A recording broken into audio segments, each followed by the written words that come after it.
Toto je nákrčník Farnéze od Pauly Višňevskej, s ktorou sme už plietli, trošku ste nakrivo, s ktorou sme už plietli ponožky Botanika a ponožky Lala, ktoré si ešte stále môžete upliesť spolu so mnou. Sú tam nájdete to v Klopkoshope medzi projektovými balíčkami, sú tam aj videá a vlastne slovenčine návod, ktorý som teda ja preložila s autorkyným súhlasom.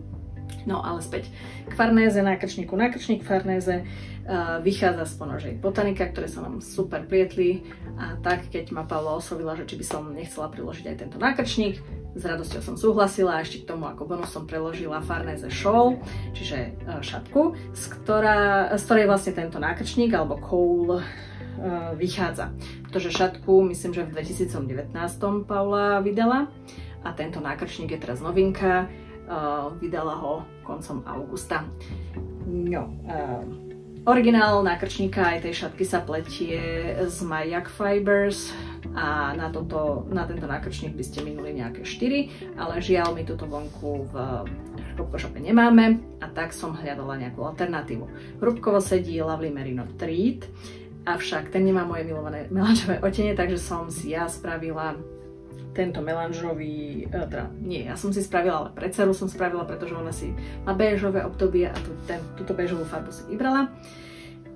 Tak som jej uplietla tento nákrčník vo veľkosti 1, ktorý som trošku predĺžila, pretože prvý nákrčník, ktorý sme robili, teda Maťka ho uplietla na skúšku, tak ostalo tam nejakých zo 20 gramov priadze, tak som chcela vyskúšať, že koľko vyjde, a mne vyšlo teda ešte kuštiček mi zostal. Momentík. Išla som si pre nákrčník Farnéze, ktorý uplietla Maťka z jedného klopka Cheeky Merino Joy vo farbe, prečo by mi to nepadlo, vo farbe Melange Sea Green, čiže Melange Sea Grün. Tak to asi na videu veľmi nie je vidieť tú melanžovosť, ale v reále je tam tá hĺbka vďaka tomu, že tie jednotlivé vlákienka sú rôznych farieb modro-zelenej. A vznikne z toho takýto nádherný nákrčník. Tento je teda upletený presne podľa návodu, veľkosť číslo 1. Mati ostalo nejakých skoro 20 gramov priadze. Takže ja tento druhý vo farbe Melange, tu ju mám, Melange Sandstone, to je táto, ktorý si vybrala moja dcera, lebo má béžové obdobie. Som uplietla zase veľkosť 1, ale predložila som ten vzor o jednu polovicu a patent, vrúbkovaný jersey na záver som zachovala taký, ako je v návode, a ostal mi kúsok priadze. Nechcelo sa mi riskovať, že keby som pridala o jeden celý vzor viac, že či by mi ostalo na ten I-cord alebo vôbec na tie vrúbiky na záver, takže som sa bála, lebo už sa to tam fakt tak zúžovalo. Alebo znižoval sa počet metrov v tom mojom klobôčku, takže pre istotu som dala len o pol vzoru viacej. A pretože keď pletiete z Joyky, je trošičku tenšia ako originál, z ktorého plietla Paula. Paula plietla originál z Mayak Fibers, z niektorého klopka z ich radu. A tam sú to vlastne 50 gramové klopka a miniete 3. My minieme vlastne jedno 100 gramové klopko na veľkosť 1, alebo 1 a nejakú časť, možno polovicu z druhého, keď si pletiete veľkosť 2. Alebo keď pletiete stritky, ktorá sa k Mayaku viacej približuje svojou hrúbkou, tak tam už na veľkosť 1 potrebujete 2 klopka hneď Lovely Merino Treat, ktorý je tiež od Rossi Green, čo sú vlastne nemecká firma, ktorej veľmi záleží na ekológii, a tak vlastne berú rúno, tú vlnu, z ktorej spriadajú tie svoje nádherné klopka, berú od rodinných fariem v Latinskej Amerike, čiže tá pravdepodobnosť, že k tým ovečkám sa chovajú o niečo lepšie ako vo veľkochovoch, je veľmi vysoká. A vlastne sa snažia, sú GOTS certifikované. To znamená, že vlastne vo výrobe sa snažia, aby všetci boli zaplatení a aby to farbenie a celková výroba mala čo najnižší dopad na ekológiu. Rúno sa vlastne vozí sem do Európy a tu ho spracovávajú Rossi Greenovci, myslím, že v Anglicku, v Portugalsku a neviem, či je v Španielsku alebo ešte niekde. Viem, že majú nejaké 4 mlyny, pradiarne. No, v podstate všetky tie ich vlnky sú z rovnakého rúna a majú 3 hrúbky. Joyka je najtenšia, to je hrúbka Sport, potom je Treatka, to je myslím, že dekačko, a ešte je hak, čo je aran. Jediný, kto má melanžovky, je Chicky Berry No Joy. Všetky tie vlnky sú strašne jemnočké, lebo majú len 19,5 mikrona. Niekde som dokonca čítala, že sú vhodné aj pre atopikov, ale tým si nie som úplne istá. Nemám v rodine atopikov, takže neviem posúdiť. Ale určite aj pre babetka je veľmi vhodná. Ešte som myslím ani nestretla niekoho, že by to píchalo. Dokonca naša Mírka, ktorá je veľmi citlivá, si pletie veľmi často práve z Joyky alebo z Tritky svoje veci. Takže veľmi odporúčam. A určite melanžové odtiene. Vlastne na tejto Melange Sandstone je možno ten melanž vidieť viac. Alebo potom na týchto... Toto je Melange Terra. Tá je úplne nádherná. Je úplne nádherná. Mne sa strašne táto farba páči. A už pomaly sa začínam byť naklonená aj tomu, že by som si ju takto ku tvári dala. Lebo ja som vždy na tieto kakačkové a žlté odtiene bola, že to môže mať tak akurát na nohách a nie pri tvári, lebo tým, že mám tak bledú pleť, že sa mi to nehodí, ale s vekom začína mať pocit, že páči sa ti to? Daj si to. Najkrajšie sú potom tieto ružovkasté, fialovkasté odtiene, tie sa mi veľmi páčia. Toto je Melange Old Rose, tá už bola vlastne v melanžovkách dlhšie. A toto je nový odtieň, pretože v auguste teraz pribudlo v Joyke 5 odtieňov u Rosy Greenovcov, ale len v Joyke, lebo teda melanžovky. A toto je, že Melange Rose Quartz. Nádherné. Inak všetky tie odtiene oni mávajú, lebo som si to tu tak blbo položila, všetky tie odtiene mávajú takéto menejšie, ale potom sa nájdú aj takéto výraznosti ako táto limitka, z ktorej ja pletiem šatku Caress My Soul. Kto sleduje náš Instagram, vie už asi aj zachytil celú tú storku o tom, ale za chvíľočku porozprávam, venujeme sa teraz farnéze. No a potom sú tam aj takéto výraznejšie odtiene a niekedy v limitkách dokonca bývajú aj také divočiny, že disco, ružová, tak by som povedala. Ale toto je tiež krásny odtieň, z takéhoto mám šatku Kyler, aj keď tento odtieň mám tam z Arvety. Alebo takáto krásna červená. Trafiť červenú je inak tiež umenie. No a teraz k tej šatke. Caress My Soul. Možno ste zachytili, ako som dávala reelsku na Instagrame, že páram. Začalo to, že páranie, no lebo som spievala, lebo ja viem strašne krásne spievať. No a párala som tam čipku, pretože v Caress My Soul je taká čipka, že je tam špeciálne očko. Tam v jednom riadku preberáte očko bez upletenia a potom obrátené rubový riadok prepletiete a v ďalšom riadku potom to očko, ktoré ste prebrali, tak tú nitú očku prebratú naberáte spolu s očkom spletáte, hej. Takže treba sa na to pekne sústrediť, aby ten vzor bol pekný, lebo ono je to vždy na preskačku. No a ja som plietla celá hrdá, že tentokrát mi to už super ide, pretože ja som tú šatku pred rokmi už raz plietla a mala som na ňu strašné nervy, lebo som sa často mýlila a musela som každú chvíľku párať, ale teda čo nespravíš pre kamošku, že Janica. A tú šatku som teda vtedy doplietla, odovzdala som ju, v živote už ju pliesť nebudem, aj keď je krásna, veľmi sa mi páči. No a Janica tú šatku niekde asi zabudla, alebo si ju niekto požičal, alebo neviem, dúfam, že mu dobre slúži. A tento rok som, keďže ju mám veľmi rada, som sa rozhodla, že ju upletiem teda nejakú inú šatku. Pôvodne som povedala, že tento Caress jej už neupletiem, že vyberieme niečo iné, ale stále som sa nejako si nevedela dopracovať, že čo iné. A potom v Tvoríme s Kopkošopou niekto dal fotku práve Caress My Soul, lebo Melanie Berg mala nejakú akciu na návody alebo niečo také a ten deň mi tak cinkla zase do oka, hovorím si, ak kašlem na to, ja ju upletiem. Tak som jej to napísala, že by som jej to uplietla, nech si vyberie farbu. No a vtedy tam bola táto limitka Lemon v Rosy Green a Janica si vybrala vlastne túto limitku. Tak som začala pliesť druhýkrát Caress My Soul, dostala som sa ku čipke, uplietla som pomaly polku čipky a zistila som, že vlastne v ľavom rohu som sa tam niekde pomýlila a že mi tam nesedia tieto vzory zrovna. No. A tak som sa rozhodovala, že čo? Idem ráčkovať, zhodím to a vyparám to po ten bod, len tam potom naberanie tých očiek s tým prebratím je trošku bolestivé, že tam by som sa mohla zase pomýliť a tak ďalej, ale nechcela som prísť o celú čipku, tak som sa rozhodla že ráčkujem. Tak jeden celý babinec som preračkovala, lebo však to je rovnaká nuda ako pliesť hladko a doma som potom doračkovala pri nejakom filme. Na ďalší deň sme išli do synovej školy upratovať a brala som si tam so sebou Savo. Šatôčka bola pekne vo svojej taštičke, tu som dala do inej tašky, v ktorej som prenášala všetky veci do tej školy.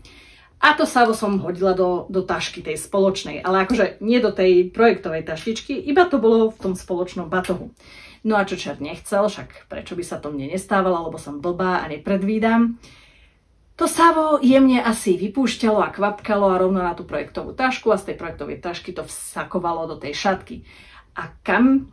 Prečo by to nevsakovalo do okraju niekde na čipke? Nie, ono to muselo rovno na tomto vrchu. A nie, že by to nejako vybielilo, že by tam boli biele fliačiky, ono to bolo také dohnedá, také gaštanové. Tak som to na pár dní hodila do kúta a rozhodovala som sa, že čo s tým. Poslala som fotku Janici, lebo ona, že však ona si to tam nejak zgrčí a jej to vadiť nebude, no ale mne by to vadilo, pretože by som to videla. Tak som sa rozhodla celú tú šatku zhodiť. Tak som to vypárala. Keďže viete, ako keď paráte, tak sú tam tie vlnôčky, tak som si to dala do takéhoto pradena, namočila som to na noc, vysušila som to, teraz musím ešte to jedno celé teda toto klbko zviť, aby som mohla pokračovať v pletení. A vyhodila som vlastne tú vrchnú časť, čo bolo takmer jedno klbko, to prvé, s ktorým som prietla. Našťastie ešte Rossi Greenovci túto limitku mali, tak som si kúpila limitku a pletiem teda šatku tretíkrát. Ale akože štvrtýkrát už naozaj piesť nebudem a nikto sa odo mňa tejto síce krásnej, ale pre mňa prekliatej šatky nedočká.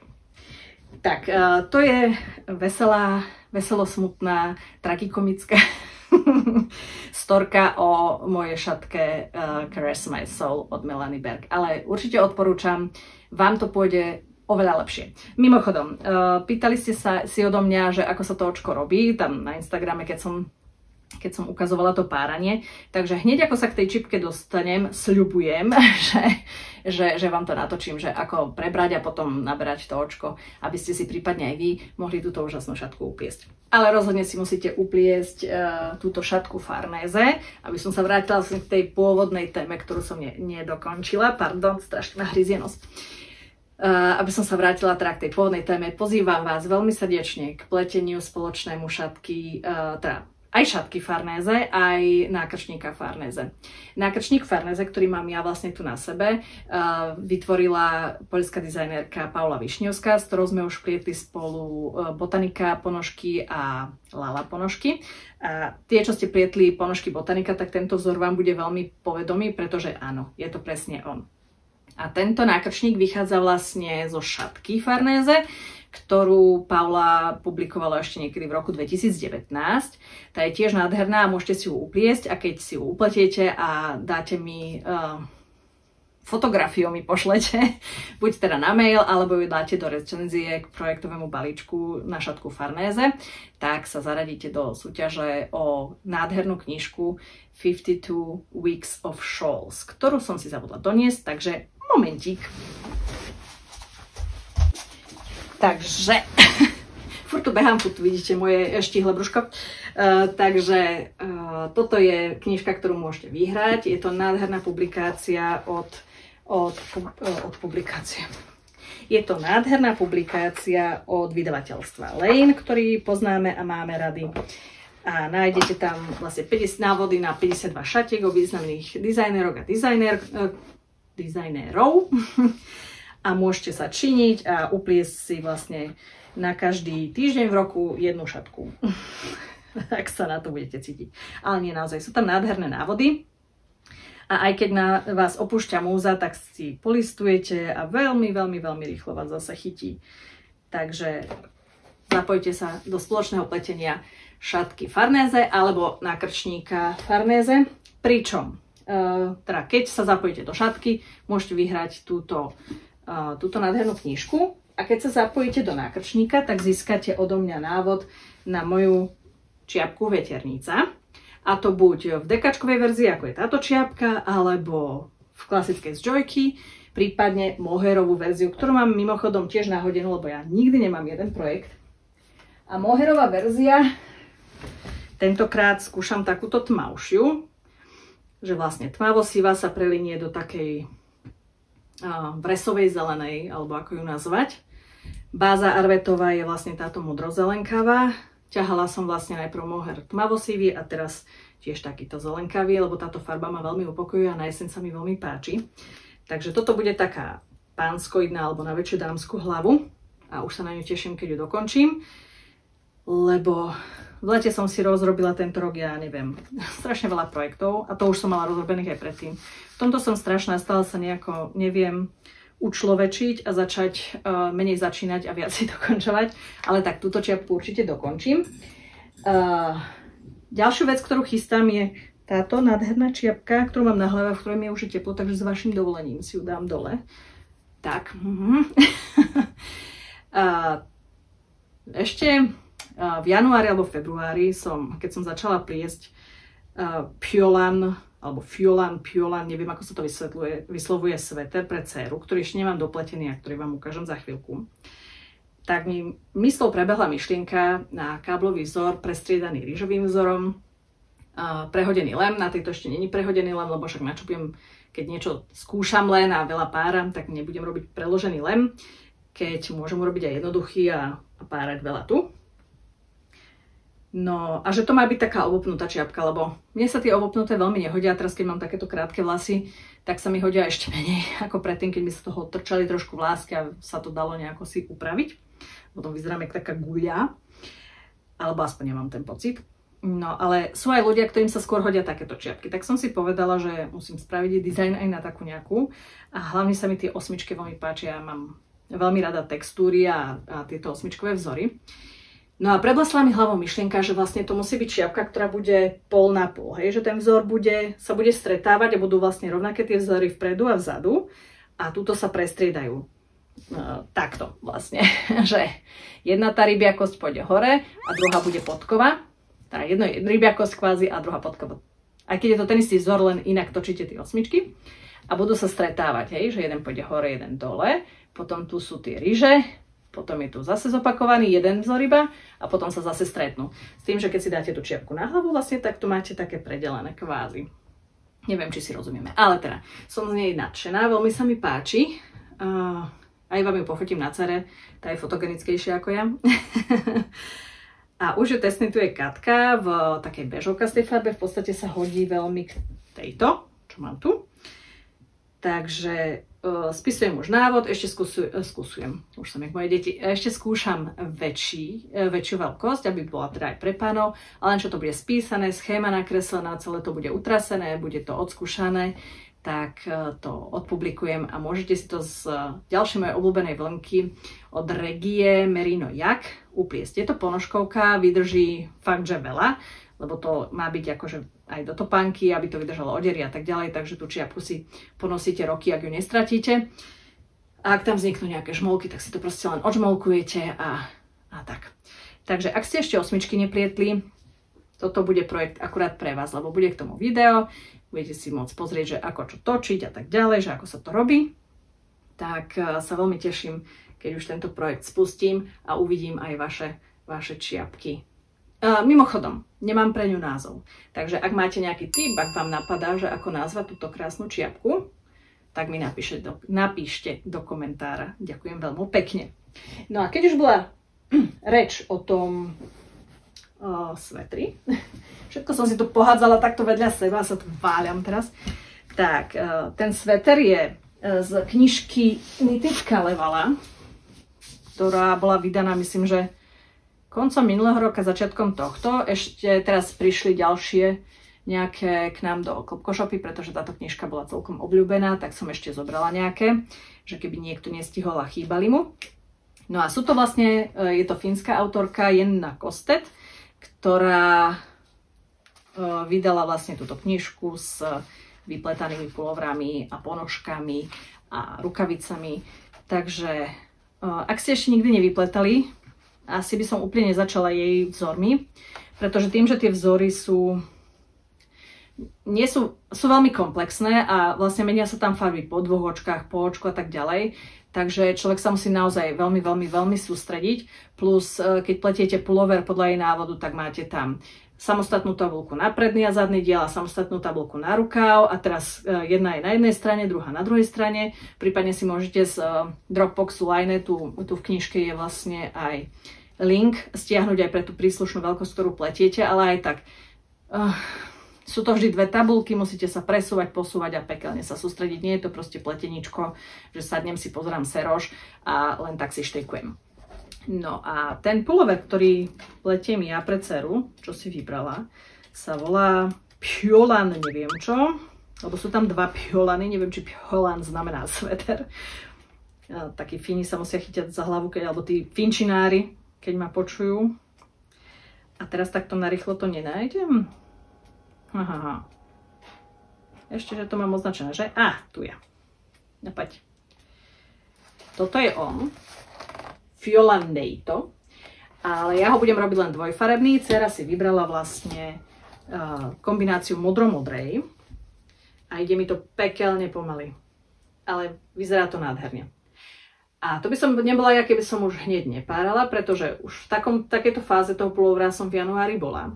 A potom som to na dceri vyskúšala a zdalo sa mi, že ako obliekla by ho, ale asi by jej nebol úplne pohodlný, že už by bol taký viacej naprataný. Takže som vypárala a prehodila na väčšiu veľkosť, aby ho mohla pohodlne celkom dlho nosiť, lebo však už bude mať 15, tak už hádam zase až tak neporastie. Takže možno ho zdedia ešte aj moje vnúčata, ak nejaký bude mať. Blbosti mi napadajú strašné. Dobre, takže toto je ten Piolandeito. A už sa teším, keď bude dokončený. A teraz, keď vám ho tu ukazujem, že ako môj rozrobený projekt, tak dúfam, že ma namotivujete a aj ho naozaj dokončím a nebude to fakt až pre nejaké moje vnúča, že chytím to 20 rokov a že jej, toto som kedysi plietla, tak to dokončím. Ale už sa teším na tú nudu hladkú, aj keď potom to budem preklínať, ako sa poznám, pretože ma to nebaví pliesť len hladko. A babince tak často nemáme, takže je to taká celkom nuda, ale bude pekný, si myslím. Ide to celkom rýchlo, pretože ho pletiem z Peruvianu od Filcolany, čiže to sú nejaké 5,5 ihlice, takže fakt to ide, čo sa týka, keď jednofarbne budem pliesť, tak to ide veľmi rýchlo. No, bola som vyrušená, takže už ani neviem, kde som skončila s tým svetrom, ale dúfam, že sa budem veľmi hanbiť, aby som ho nedokončila, takže ho dokončím. A niekedy mi možno pripomente, že hej, Aďa, už to máš dokončené? No a keď som hovorila, že toto leto som rozrobila veľa projektov, tak začiatkom leta ma chytilo, že upletiem nejaké zvieratko. A toto tu prosím bude zajačík. Už mám aj hlavu, lebo toto som v podstate spáchala za nejaké 2 večery, lebo ma to strašne chytilo. Lenže keď som už urobila tú hlavu, tak som zistila, že proporčne mi nesedí k tomu veľkému telu, lebo to brúško nejako enormne narastlo, keď som ho vyplnila. A tak prepletám hlavu. No ale už ak začnem prepletať hlavu, tak som to zase odložila, lebo prišlo na rad niečo iné. Takže tu je hlava, ktorá bude väčšia a raz ju hádam dokončím. A keď to dobre dopadne, tak napíšem aj návod a možno si budete môcť upliesť so mnou aj takéhoto zajačika, ak by ste chceli. A čo mám ešte rozrobené? A to je asi momentálne všetko. Teda ako, mám tam ešte nejaké ponožky, mám tam rozrobenú kúklu, pretože tým, že teraz vlastne mám takéto vlasy a čiapky moc ani v našich končinách v zime nenosím, že to by fakt vo februári, keď je treskúca zima, ale aj tu si dám kapucňu na hlavu, takže pletiem teraz, mám rozrobenú aj kapucňu, čo bude ďalší návod možno. Dúfam, že tento rok, a keď nie tento, tak budúci. raz určite. Takže to je ďalšia vec, ktorá je rozrobená. Rozrobené mám ešte aj nejaké rukavice a preskakujem proste medzi projektami. Som strašne prelietavá, čo je veľmi divné, lebo neviem, lebo inak som verná. Mami, zastavte ma. Nemôžete, lebo to ešte nepozeráte, že? Zastaviť ma môžete na pause button na YouTube. A posledná vec, ktorú dneska mám, lebo to tu dneska tak nejako odsýpa, som taká trošku rozlietaná myšlienkami a tak ďalej, no proste asi som nemala dneska natáčať, ale nevadí, vám to dúfam tiež vadiť nebude a odpustíte mi toto preskakovanie z témy na tému. Posledná vec, ktorú by som chcela dneska teraz spomenúť, je novinka v našom e-shope, pretože vydavateľstvo Lane vydalo knižku Observations od švédskej autorky Lottie Lundgren. ak sa to tak vyslovuje, jej meno. Lotta žije vlastne na švédskom vidieku a táto knižka je teda plná, no, 9 návodov obsahuje. Zase vypletance, lebo však Švédka. Takže je tam 9 pekných návodov na takú pulovek s krátkym rukávom, napríklad tento je veľmi feší. Potom je tam aj taký väčší vypletaný sveter, tento napríklad. Sú tam aj ponožky, aj nejaká šatka, aj nejaká čiapka. A okrem toho tam ešte rozpráva o svojom živote vlastne na tom vidieku, ako to tam funguje a tak. A sú to také malé, príjemné príbehy, takže ak viete po anglicky, tak si ich popri tom, ako budete štrikovať podľa jej návodov, môžete predstaviť, ako je to žiť na švédskom vidieku. Ako, naozaj sú tam aj nádherné fotky, ako konec koncov vždy vo vydavateľstve Lane. Preskakujem s tými názvami, ako sa mi chce. Takže odporúčam túto knihu. Nájdete ju už teraz v e-shope. Predobjednávky už boli odoslané, takže môžete sa tešiť, čo ste si predobjednali. Za chvíľočku vám knižka príde. Potom pozor, nezlaknite sa. Tá knižka má inú väzbu ako zvyčajnú, ako takú obyčajnú klasickú. Je to tzv. Swiss binding, čo znamená, že keď otvoríte knižku, tak sa zhrozíte, alebo si pomyslíte, že sa vám to tu odtrhlo. Lebo je viditeľná vlastne tá väzba. Tuto. Tak sa nezlaknite, nie je to chyba, je to tak náschvál. A podľa mňa je to tak preto, že tá obálka, že keď držíte v ruke a čítate, tak väčšinou tú knižku musíte držať a tlačiť na tú obálku, aby vám ostala otvorená. Tak tuto to nie je taký problém, lebo tá obálka sa vám otvorí takto sama. Aj tie stránky takto lepšie držia, takže nemusíte krčovito držať knižku, aby ostala otvorená, ale ostane pekne aj takto sama. Čiže keď potom pletiete z toho návodu, tak sa vám neprivierajú stále stránky, ale keď si takto, tak vám pekne ostanú. Dobre, nie? A keď môj prvý moment, keď som to dostala, že Krista, zás mi poslali nejakú blbosť. Niečo sa pokazilo cestou, lebo to bolo zabalené, alebo neviem čo, pritom nebolo, však bolo to dokonale zabalené ako vždy, však dávajú tam toľko papiera, neviem čo, všetkého, kartónov, aby sa to nepoškodilo. Takže tak. Fakt, že nádherné. Odporúčam aj túto knižku. Inak, onedlho, teraz sa dá predobjednať ešte od nich ďalšia publikácia, ktorá vyjde, myslím, že koncom septembra. A to je o vyšívaní na pleteninu. Ako nie sú tam priamo návody na všetky tie modely, ale je to 200 strán o tom, ako vyšívať na pleteninu. Lebo viete si predstaviť, že vyšívať na pleteninu nie je úplne jednoduché. Nie je to ako zobrať pevné plátno, natiahnuť si ho a vyšívať do toho, pretože tie očka sa nám chovajú všelijako a inak. A tam sú všetky možné triky. To je zase od myslím nejakej nemecká autorka Judith Gumlich, ak si dobre pamätám, ktorá chová včely, čo ma na nej zaujalo. No a vyšívanie na pleteninu je teraz veľmi in. A podľa mňa ešte pár rokov teraz je to taký stúpajúci trend. A je to naozaj fajn vedieť vyšívať na pleteninu, pretože tým môžete, že čo viem, dieťa vytrhne si niekde očko a vy už nemáte tú vlnku na to, aby ste to pekne zapracovali a schovali, tak nebudete tam robiť záplatu, ale môžete tam urobiť peknú kvetinku alebo nejakú aplikáciu, vyšiť tam ježka, veveričku alebo niečo také. A naozaj tým môžete ozvláštniť ten odev. Alebo si upletiete len taký obyčajný hladký svetrik na lem alebo na rukáv, alebo niekde si nejakú drobnú aplikáciu vyšiť, že fakt to veľmi pekne vyzerá a je to teraz taký. Alebo môže to byť aj v tej farbe pleteniny a vyšiť si tam niečo rovnakej farby s tou istou vlnou, že také 3D efekt. Fakt veľmi pekné veci sa s tým dajú a rozširujú sa nám obzory.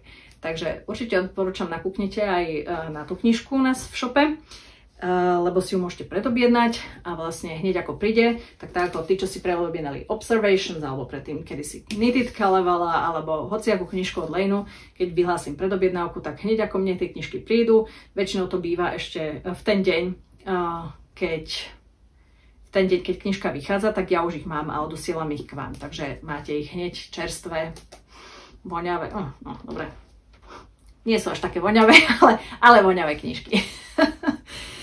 Dobre, tak to je myslím na dnes všetko.